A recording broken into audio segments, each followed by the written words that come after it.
નમસ્કાર, આજના મહત્વના સમાચારો પર એક નજર। આંકલાવના નવાખાલમાં જૈન દેરાસર વિસ્તારમાં મકાન ધરાશાયી, દંપતી કાટમાળ નીચે દટાયું, મહિલાનું મોત। આણંદ પાસે મધ્યપ્રદેશના દંપતીનું ચાલુ ટ્રેનમાંથી 3.40 લાખની મત્તા ભરેલ પર્સની ચોરી। આસોદરમાં એસટી બસ મુદ્દે રોષ, બસો સ્ટેન્ડ પર ન ઊભી રહેતી હોવાના આરોપ, ગ્રામ પંચાયતની લેખિત રજૂઆત।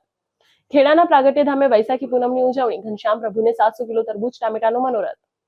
ખંભાતમાં દેવાયત ખવડના લોક ડાયરામાં સોના ચાંદીનો વરસાદ, વિડીયો વાયરલ।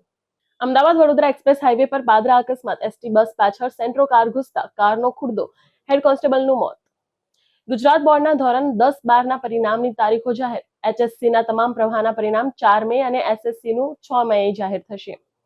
યુદ્ધ વચ્ચે ભારતમાં પેટ્રોલ ડીઝલમાં પ્રતિ લીટરે ₹5 તથા ઘરેલું એલપીજીમાં ₹50 વધવાની શક્યતા। અમેરિકાએ ભારતને પરત કરી 657 પ્રાચીન મૂર્તિઓ, કાળા બજારમાં કિંમત અંદાજે ₹120 કરોડ થી પણ વધુ। ધનિકોની ગિફ્ટ અને ગરીબોને દંડ, નેપાળની બાલેન શાહ સરકાર વિવાદોના વમળમાં ફસાઈ।